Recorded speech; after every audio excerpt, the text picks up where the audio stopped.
कार्यक्रम के पुण्यार्जक हैं मानक चंद, कमला देवी, राकेश कुमार नीतू, ऋषभ सौम्या एवं आयुषी मुशरफ, B123 सेठी कॉलोनी जयपुर, प्रेमचंद विजय लक्ष्मी अजमेरा जयपुर, अशोक राजलक्ष्मी पांड्या जयपुर, सुनील रेणु कासलीवाल नई दिल्ली। श्री नरेंद्र श्रीमती सुदेश रानी जैन, विपिन कुमार संगीता जैन, मुजफ्फरनगर निवासी, प्रवासी दुर्गापुर पश्चिम बंगाल, संजय दीपा जैन, राजीव सोनिया जैन, पूनम चंद सविता जैन मेरठ, पंकज श्वेता जैन दिल्ली, अभिषेक रिद्धि सिद्धि वैभव, आंचल सोबित जैन एवं समस्त नावला परिवार। अतुल जैन, प्रेरणा जैन, दीक्षा जैन, एशियाड गेम्स विलेज नई दिल्ली, राजेश्वर जैन, शशि जैन, जैन मिलन विहार मुजफ्फरनगर उत्तर प्रदेश। ध्रुव, पर्थ, नमिता, धीरज गर्ग गुरुग्राम, परिधि, रिद्धिमा, नेहा, विकास जैन गुरुग्राम, मीना, विनोद अग्रवाल रोहिणी दिल्ली,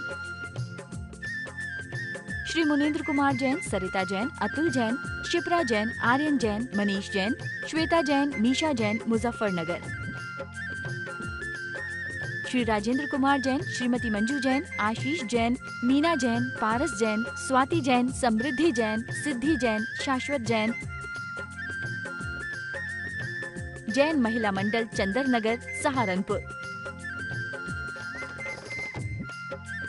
श्री किशोर भाई खंधार की पावन स्मृति में श्रीमती सुषमा खंधार, परिमल खंधार, मोना खंधार, मुकेश कुमार, साक्षी कुमार, ईशा कुमार, डिम्पल गांधी, सोनल गांधी एवं हेतार्थ गांधी अहमदाबाद।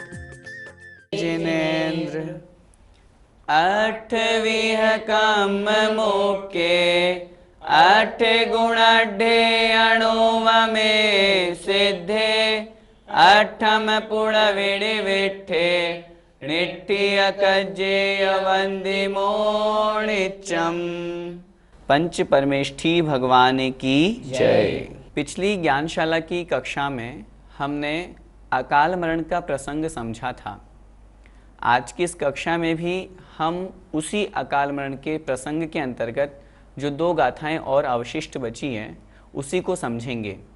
हमने देखा था आचार्य भगवान कुंद कुंद स्वामी महाराज ने भाव पाहुड़ ग्रंथ राज में अनेक प्रकार के प्रसंग बताए। विष वेयण रक्तक है, विष की वेदना से, रक्त का क्षय हो जाने से, भय के कारण से, शस्त्रों का ग्रहण हो जाने से, किसी को कोई शस्त्र लग गया, बंदूक लग गई, तलवार लग गया, संक्लेश परिणाम के कारण से, आहार रुक जाने से, श्वासोच्छ्वास के रुक जाने से, इन निमित्तों से खिज्जये आयु अर्थात आयु का क्षय होता है, आयु क्षीण होती है। उसी क्रम में आज हम दूसरी गाथा जो इस क्रम के अंतर्गत है उसे समझते हैं कि और किन किन निमित्तों से जीव का अकाल मरण होता है। आइए। हेम जलन सलिल गुरुयर, पवय तरु रुहण पड़न भंगे, रस विज जोय धारण अणय पसंगे विविहेहिम। आइए समझते हैं और किन किन निमित्तों से आयु क्षीण होती है। हिम जलन सलिल गुरुयर। हिम, हिम अर्थात ठंड, सर्दी के कारण से। जलन अर्थात जलना, अर्थात अग्नि के कारण से, बहुत अधिक गर्मी के कारण से। सलिल अर्थात जल के निमित्त से, अर्थात जल में डूब जाने के कारण से। गुरुयर अर्थात ऊंचे, ऊंचे क्या? पव्वय तरु रुहण पड़ण भंगे ही। पव्वय अर्थात पर्वत, ऊंचे पर्वतों के ऊपर चढ़ने से। आगे शब्द दिया तरु रुहण, तरु अर्थात वृक्ष, बहुत बड़े बड़े जो वृक्ष हैं, ऊंचे वृक्ष हैं। यहाँ पर पव्वय और तरु दोनों को गुरुयर से जोड़ना, अर्थात ऊंचे ऊंचे पर्वतों पर, ऊंचे ऊंचे वृक्षों पर। रुहण अर्थात चढ़ना, पड़ण अर्थात गिरना। ऊंचे ऊंचे पर्वतों पर चढ़ने के निमित्त से अथवा वहाँ से गिर जाने के निमित्त से। ऊंचे ऊंचे वृक्षों पर चढ़ने के निमित्त से अथवा वहाँ से गिर जाने के निमित्त से। भंगे ही, अंग भंग हो जाने से, पर्वत से नीचे गिरे और गिरने से शरीर के अंग भंग हो गए और मृत्यु हो गई। रस विज्ज जोय धारण। रस विज्ज मतलब विद्या, रस विद्या रूप योग के धारण करने से, अर्थात किसी तांत्रिक के द्वारा किसी रस के निर्माण से वो रस किसी को पिला दिया, वो ग्रहण कर लिया, उस निमित्त से। और अणय पसंगे ही विविहे ही, अणय अर्थात अनय, अनीति, अन्याय के प्रसंगों से, विविहे ही अनेक प्रकार के, और अनेक प्रकार के अन्याय अनीति के प्रसंगों से। जो पिछली गाथा में हमने अंतिम चरण पढ़ा था, खिज्जये आयु अर्थात आयु क्षीण होती है। क्या मतलब? इस गाथा में भी आचार्य भगवान कुंद स्वामी महाराज आयु क्षय होने के, आयु के क्षीण होने के निमित्त बता रहे हैं। आइए एक बार फिर से समझते हैं। हिम अर्थात सर्दी के कारण से, बहुत बार हमें अखबारों में पढ़ने में देखने में आता है, बहुत अधिक सर्दी पड़ी, टेम्परेचर बहुत माइनस में पहुंच गया, व्यक्ति, जीव, मनुष्य, तिर्यंच उसको सहन नहीं कर पाए और मृत्यु हो जाती है। जलन अर्थात अग्नि के कारण से गर्मी के समय में इतना अधिक टेम्परेचर बढ़ा कि उस भूख प्यास के कारण से उसको जलन अर्थात गर्मी की वेदना इतनी अधिक सताई कि उसकी मृत्यु तक हो जाती है। सलिल, बहुत बार बहुत लोग चाहे किसी शौक के कारण से अथवा किसी निमित्त से जब नदी में अथवा किसी तालाब में, समुद्र में तैरते हैं अथवा किसी निमित्त से डूब जाते हैं, डूबने से उस जल के निमित्त से उनकी मृत्यु हो जाती है। अगला दिया गुरुयर पव्वय अर्थात ऊंचे ऊंचे पर्वत पर चढ़ने से, ऊंचे ऊंचे वृक्षों पर चढ़ने से वहां से अचानक गिर गए, पैर फिसल गया, मृत्यु हो जाती है। अंग भंग हो जाने से, उन निमित्तों से पर्वतों के ऊपर से गिर गए, वृक्ष के ऊपर से गिर गए, छत की मकान से गिर गए, यहाँ ये निमित्त बताए गए। इनके अलावा और भी हैं।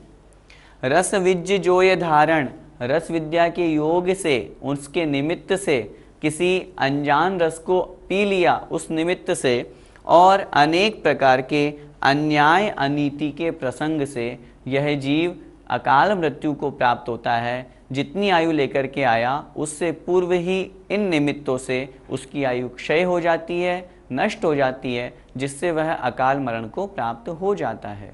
भैया जी, किन जीवों का अकाल मरण होता है और किन का नहीं होता, क्या यह हम जान सकते हैं? अकाल मरण किनका होता है और किनका नहीं होता, यह जानने से पहले हम इस बात को बहुत अच्छी तरह से समझ लें कि अकाल मरण किसे कहते हैं। शब्द है अकाल मरण। पहली बात तो जिसका जन्म हुआ है उसका मरण निश्चित है। जब जीव जिस स्थान पर जन्म लेता है उससे पूर्व भाव में जहाँ होता है उस समय वो आयु बंद करता है।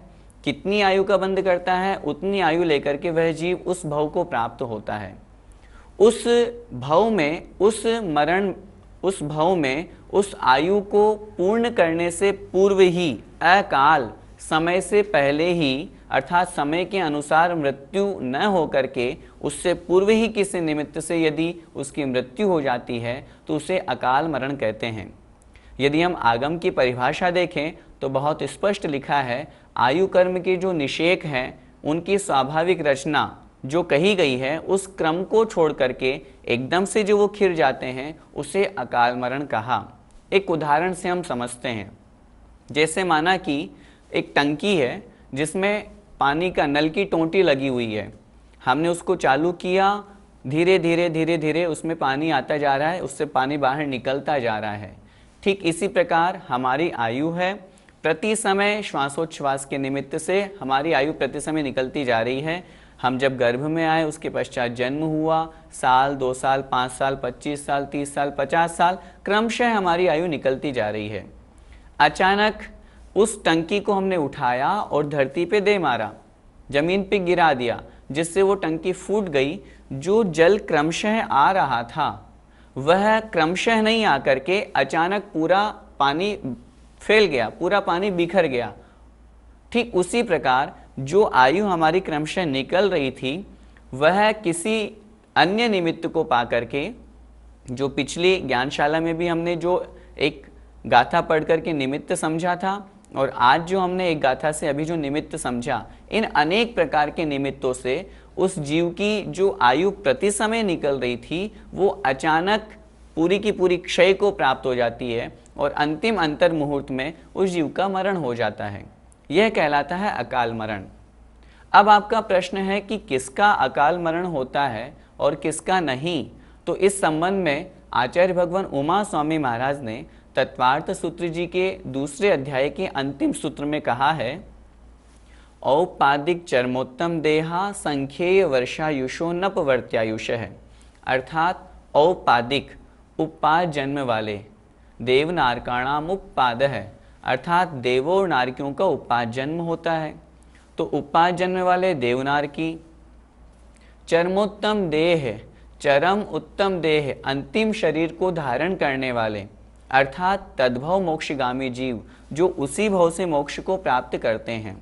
और असंख्येय वर्ष आयुष है, असंख्यात वर्ष की आयु वाले, अर्थात भोग भूमिया जीव, क्योंकि कर्म भूमिया जीव की आयु एक पूर्व कोटि की कही है उत्कृष्ट, जो कि संख्यात वर्ष के अंतर्गत आती है। और असंख्यात वर्ष की आयु भोग भूमिया जीवों की, चाहे वो मनुष्य हो चाहे तिर्यंच हो। तो 3 प्रकार के जीवों की इस सूत्र में चर्चा की, उपाद जन्म वाले देवनार की, तद्भव मोक्षगामी जो उसी भव से मोक्ष जाने वाले हैं ऐसे जीव, और तीसरे जो असंख्यात वर्ष की आयु धारण करने वाले हैं ऐसे भोग भूमिया मनुष्य तिर्यंच। उन्होंने लिखा अनपवर्त्यायुष है, इनकी आयु का अपवर्त्य अर्थात घटना, अन अर्थात नहीं होता। इनकी आयु क्षीण नहीं होती, इनकी आयु कम नहीं होती। जितनी आयु ये लेकर के आए हैं उससे एक समय पूर्व भी इनका मरण नहीं हो सकता। चाहे कितना भी कोई सा भी प्रसंग उपस्थित हो जाए तो भी इन 3 प्रकार के जीवों का अकाल मरण नहीं होता है। अब जब इन 3 प्रकार के जीवों का अकाल मरण नहीं होता तो यहाँ पर दूसरे शेष न्याय से कथन किया जाता है कि इनके अलावा जो शेष मनुष्य और तिर्यंच हैं उनका अकाल मरण हो सकता है। किसका अकाल मरण हुआ ये हम नहीं कह सकते, क्या पता वह उतनी ही आयु लेकर के आया हो, लेकिन अकाल मरण हो सकता है। इन 3 प्रकार के जीवों को छोड़ करके शेष जो मनुष्य तिर्यंच हैं उनका अकाल मरण संभव है, ऐसा समझना चाहिए। भैया जी, कुछ लोग अकाल मरण को नहीं मानते हैं।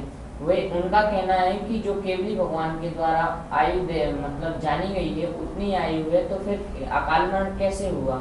वर्तमान में कुछ लोगों की मान्यता बनी है ऐसी, जो निश्चय पंथ वाले हैं उन लोगों की द्वारा ऐसी मान्यता मानी जाती है कि केवली भगवान के ज्ञान में जो कुछ भी है वह काल मरण रूप में ही तो है। केवली भगवान ने उसका मरण उसी रूप तो देखा है, तो फिर आप उसे अकाल मरण नाम क्यों दे रहे हो? हम इस बात को बहुत अच्छी तरह से स्पष्ट समझ लें कि जिस जीव की जितनी आयु है, यदि वह उससे एक समय पूर्व भी मरण को प्राप्त हो रहा है तो भी वह अकाल मरण के रूप में ही माना जाएगा। अब रही बात केवली भगवान के ज्ञान की, तो केवली भगवान ने भी तो उसकी आयु उसी रूप में जानी है। जैसे फॉर एग्जाम्पल हम समझें, कोई जीव 80 वर्ष की आयु लेकर के इस मनुष्य पर्याय को प्राप्त हुआ। संयोग से, दुर्भाग्य से, पाप कर्म के उदय से 55 वर्ष की आयु में उसे ऐसा प्रसंग मिला कि उसका कार से एक्सीडेंट हो गया और इतना भयंकर हुआ कि ऑन द स्पॉट उसकी डेथ हो गई। अब हम इसे क्या कहेंगे? हम इसे निश्चित रूप से अकाल मरण ही कहेंगे। केवली भगवान की अपेक्षा देखें तो केवली भगवान भी तो यही जान रहे, देख रहे हैं, सर्वज्ञ हैं। उन्होंने भी तो यही जाना कि पहले यह जीव 80 वर्ष की आयु लेकर के इस मनुष्य भव को प्राप्त हुआ था। इस कार के एक्सीडेंट के निमित्त से 55 वर्ष की अवस्था में इसकी मृत्यु हुई। शेष जो इसकी 25 वर्ष है वो उसी अंतिम अंतर मुहूर्त में पूरे आयु के निषेक एक साथ झड़े, एक साथ समाप्त हो गए और इसकी वहीं पर ऑन द स्पॉट डेथ हो गई। तो केवली भगवान के ज्ञान में भी तो वह मरण अकाल मरण रूप में ही तो देखा गया। वह अकाल मरण मतलब अकाल मरण का सीधा सा तात्पर्य हम यह समझें, आयु जितनी लेकर के आए हैं उससे पूर्व मृत्यु को प्राप्त हो जाने का नाम है अकाल मरण। हम नहीं कह सकते किस जीव का अकाल मरण हुआ अथवा काल मरण हुआ, लेकिन केवली अथवा अवधि ज्ञान की अपेक्षा से यदि उस जीव की आयु समाप्ति से पूर्व, पूरी आयु भोगने से पूर्व उसकी मृत्यु हो जाती है तो वह अकाल मरण के अंतर्गत ही माना जाएगा। अकाल मरण की मान्यता पूर्णतः आगम सम्मत है। अगर हम नहीं मानेंगे तो फिर आचार्य उमा स्वामी महाराज ये इतना बड़ा सूत्र क्यों लिखते, फिर उनका वह सूत्र व्यर्थ हो जाता। अगर ऐसा अकाल मरण का प्रसंग नहीं मानेंगे तो आचार्य भगवान कुंद कुंद स्वामी महाराज ये गाथाएं क्यों लिखते। शास्त्रों में जीव दो प्रकार के कहे गए, अपवर्त्यायुष्क और अनपवर्त्यायुष्क। अपवर्त्यायुष्क का मतलब जो अपनी आयु पूरी भोग करके और मरण को प्राप्त होते हैं। अनपवर्त्यायुष्क जो आयु पूरी नहीं भोग करके अन्य किसी निमित्त से, प्रसंगों से पहले ही मरण को प्राप्त हो जाते हैं, वे कहलाते हैं अनपवर्त्यायुष्क। यदि अनपवर्त्यायुष्क जीव होते ही नहीं अथवा अपवर्त्यायुष्क जीव अर्थात आयु का घटना, अर्थात आयु का समाप्त होना, यदि ऐसे प्रसंग होते ही नहीं तो आचार्य भगवान यहाँ पर कथन क्यों करते। इसलिए बहुत स्पष्ट अपने को समझना है, अकाल मरण की मान्यता पूर्णतः आगम सम्मत है और इन प्रसंगों के निमित्त से अनेक प्रकार के जीव, मनुष्य, तिर्यंच अकाल मरण को प्राप्त होते हैं। भैया जी, निश्चय नहीं से तो अकाल मरण होता ही नहीं है। निश्चय नहीं से तो मरण ही नहीं होता, अकाल मरण की क्या कहें। जन्म और मरण की जो व्यवस्था है यह तो व्यवहार न्याय का विषय है। निश्चय न्याय में तो जन्म मरण की कोई व्यवस्था ही नहीं है, तो फिर हम अकाल मरण की बात ही क्यों करें। तो इसलिए आप जो निश्चय की बात को लेकर के ऐसा कथन कर रहे हैं, निश्चय पंथ विशेष रूप से एकांत मति जो मानने वाले लोग हैं वही इस बात की मान्यता बनाते हैं कि अकाल मरण निश्चय न्याय से नहीं होता। वास्तव में तो निश्चय न्याय से न जन्म होता है न मरण होता है, ये तो सारी की सारी व्यवस्था व्यवहार न्याय से ही है। चाहे मरण की कहें, चाहे अकाल मरण की कहें, चाहे जन्म की कहें, ये सारी व्यवस्था व्यवहार न्याय से है। यहाँ जो अभी कथन चल रहा है ये भी व्यवहार न्याय की अपेक्षा से ही समझना चाहिए। भैया जी, अन्याय और अनीति के प्रसंगों से किस प्रकार से अकाल मरण होता है। अन्याय अनीति के प्रसंग से तात्पर्य जैसे न्याय पूर्वक किसी ने कोई कार्य नहीं किया, नीति पूर्वक किसी ने कोई कार्य नहीं किया, किसी के साथ कुछ गलत कर दिया, किसी लड़की का रेप कर दिया, उस निमित्त से उस लड़की ने इतना उसे दुख हुआ और उसने जाकर के मृत्यु को प्राप्त हो गई, अथवा किसी व्यक्ति को किसी कारण से उसको जेल में डाल दिया गया और उस निमित्त से उसको फांसी की सजा हो गई। इस प्रकार के अनेक प्रकार के प्रसंग वर्तमान में भी देखे जाते हैं कि कोई नीति न्याय से आचरण नहीं कर रहा है, दुर्व्यवहार कर रहा है, तो उस निमित्त से भी उसका अकाल मरण, उसकी मृत्यु देखी जाती है, उसके द्रव्य प्राणों का घात देखा जाता है। इन अनेक प्रकार के प्रसंगों को समझने के पश्चात आइए अगली गाथा में हम समझते हैं।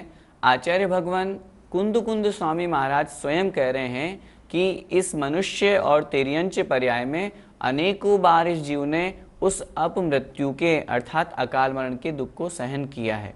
आइए समझते हैं। इयतिरिय मणुय जम्मे सुइरम उवज्जीर्ण बहुवारम अवमिच्छु महादुःखम तिव्वम पत्तोसितम मित्तम। आइए गाथा का अर्थ समझते हैं। इय तिरिय मणुय जम्मे, इय इस प्रकार, तिरिय अर्थात तिर्यंच, मणुय अर्थात मनुष्य, जम्मे अर्थात जन्म में, भव में। इस प्रकार तिर्यंच भव में, मनुष्य भव में, सुइरम सुचिर अर्थात लंबे समय तक, बहुत दीर्घ काल तक, उवज्जीर्ण उत्पन्न होकर के, बहुवारम बहुत बार। क्या मतलब, पिछली जो दो गाथाएं हमने पढ़ी, अनेक प्रकार के इन निमित्तों के द्वारा उन दोनों को यहाँ जोड़ना है। उन विष की वेदना से, पर्वत के गिर जाने के कारण से, सर्दी गर्मी, इन सब निमित्तों के कारण से मनुष्य और तिर्यंच भव में, जन्म में, बहुत लंबे समय तक, बहुत बार उत्पन्न होकर के, अवमिच्छु महादुखम, अवमिच्छु अर्थात अपमृत्यु, अपमृत्यु अर्थात अकाल मरण, इस अकाल मरण के महादुखम, महादुख को, भयंकर दुख को, तीव्रम, कैसा है वो दुख? तीव्र है, बहुत तीव्र है, बहुत दुखदाई है, भयंकर है। ऐसे उस तीव्र महादुख को पत्तोसी प्राप्त किया है। किसे? तम अर्थात उस महादुख को, मित्तम अर्थात हे मित्र। कितने प्रेम से आचार्य भगवान कुंद कुंद स्वामी महाराज हमें संबोधित कर रहे हैं, हे मित्र, तुमने इस प्रकार मनुष्य और तिर्यंच जन्म में बहुत लंबे समय तक बहुत बार उत्पन्न होकर के अब मृत्यु के उस महान भयंकर दुख को अनेकों बार प्राप्त किया है। भैया जी, क्या एक इंद्रिय जीवों का अकाल मरण होता है? हाँ, बिल्कुल होता है, क्यों नहीं होता। हाँ, इतना अवश्य है, यहाँ जितने ये सारे के सारे प्रसंग दिए हुए हैं ये एकेंद्रीय की अपेक्षा से नहीं है, ये त्रस जीवों की अपेक्षा से है। लेकिन फिर भी एकेंद्रीय जीवों का भी अकाल मरण आचार्यों ने लिखा है। आचार्य भगवान वीरसेन स्वामी महाराज धवला पुस्तक में लिखते हैं कि एकेंद्रीय निगोदिया जीव वे भी अन्य कोई निमित्त तो नहीं, लेकिन संक्लेश परिणाम होने से, कषाय के निमित्त से उनका भी अकाल मरण संभव है। और हम क्या बात करें, एक श्वास में 8-10 बार, जो एक श्वास में 18 बार जन्म मरण करते हैं, ऐसे वे निगोदिया जीवों का भी अकाल मरण संभव है। इतना तक लिखा आचार्य भगवंतों ने। इसलिए एकेंद्रीय जीवों का अकाल मरण हो सकता है, इसमें कोई आपत्ति नहीं। भैया जी, आगामी आयु का बंद हो जाने पर भी क्या अकाल मरण हो सकता है? जिस जीव ने आगामी आयु का बंद कर लिया है उस जीव का अकाल मरण नहीं होता। यह अकाट्य सत्य है, सिद्धांत है, शास्त्रों में बहुत स्पष्ट लिखा है। जिस जीव ने आगामी आयु का बंद कर लिया उसका अकाल मरण नहीं होगा। फिर वह जो अपनी भुज्यमान आयु है, 2 प्रकार की आयु, एक भुज्यमान एक बध्यमान। भुज्यमान जो अभी वह भोग रहा है, जो अभी उसकी जीवन में चल रही है। बध्यमान जो उसने आगामी भाव में या आगामी पर्याय के लिए जो उसने बांधी है, वह कहलाती है बध्यमान। आयु के बंध जाने पर भुज्यमान आयु पूर्ण रूप से ही भोगी जाती है, उससे पूर्व उस जीव का मरण संभव नहीं। जैसे उदाहरण से हम समझें, यदि किसी जीव ने देव पर्याय का, देव आयु का बंद कर लिया, माना कि उसने 35 वर्ष की अवस्था में देवायु का बंद कर लिया, वह मनुष्य पर्याय में 60 वर्ष की आयु लेकर के आया था। अब उसको ये जितने भी निमित्त हैं, पहली बात तो निमित्त नहीं मिलेंगे, और यदि ये निमित्त मिलते भी हैं तो भी उसकी आयु क्षीण नहीं होगी। 35 वर्ष की आयु में उसने देवायु का बंद कर लिया, तो शेष बची हुई जो 25 वर्ष की आयु है वह पूरी भोगेगा। उसके पश्चात ही फिर वहाँ पर उसकी जो आगामी आयु देवायु है वो प्रारंभ होगी। तो कहने का तात्पर्य, जिसने आगामी आयु का बंद कर लिया है उस जीव का अकाल मरण नहीं होता है। जय जिनेंद्र। इस कार्यक्रम के पुण्यार्जक हैं मानक चंद कमला देवी, राकेश कुमार नीतू, ऋषभ सौम्या एवं Ayushi Musharraf, B123 city colony Jaipur, Premchand Vijay Laxmi Ajmera Jaipur, Ashok Rajlakshmi Pandya Jaipur, Sunil Renu Kasliwal New Delhi. Shri Narendra Shrimati Sudesh रानी जैन, विपिन कुमार संगीता जैन, मुजफ्फरनगर निवासी, प्रवासी दुर्गापुर पश्चिम बंगाल, संजय दीपा जैन, राजीव सोनिया जैन, पूनम चंद सविता जैन मेरठ, पंकज श्वेता जैन दिल्ली, अभिषेक रिद्धि सिद्धि वैभव, आंचल सोभित जैन एवं समस्त नावला परिवार। अतुल जैन, प्रेरणा जैन, दीक्षा जैन, एशियाड गेम्स विलेज नई दिल्ली, राजेश्वर जैन, शशि जैन, जैन मिलन विहार मुजफ्फरनगर उत्तर प्रदेश। ध्रुव, पर्थ, नमिता, धीरज गर्ग गुरुग्राम, परिधि, रिद्धिमा, नेहा, विकास जैन गुरुग्राम, मीना, विनोद अग्रवाल, रोहिणी दिल्ली। श्री मुनेन्द्र कुमार जैन, सरिता जैन, अतुल जैन, शिप्रा जैन, आर्यन जैन, मनीष जैन, श्वेता जैन, मीशा जैन मुजफ्फरनगर। श्री राजेंद्र कुमार जैन, श्रीमती मंजू जैन, आशीष जैन, मीना जैन, पारस जैन, स्वाति जैन, समृद्धि जैन, सिद्धि जैन, शाश्वत जैन, जैन महिला मंडल चंदर नगर सहारनपुर। श्री किशोर भाई खंधार की पावन स्मृति में श्रीमती सुषमा खंधार, परिमल खंधार, मोना खंधार, मुकेश कुमार, साक्षी कुमार, ईशा कुमार, डिम्पल गांधी, सोनल गांधी एवं हेतार्थ गांधी अहमदाबाद।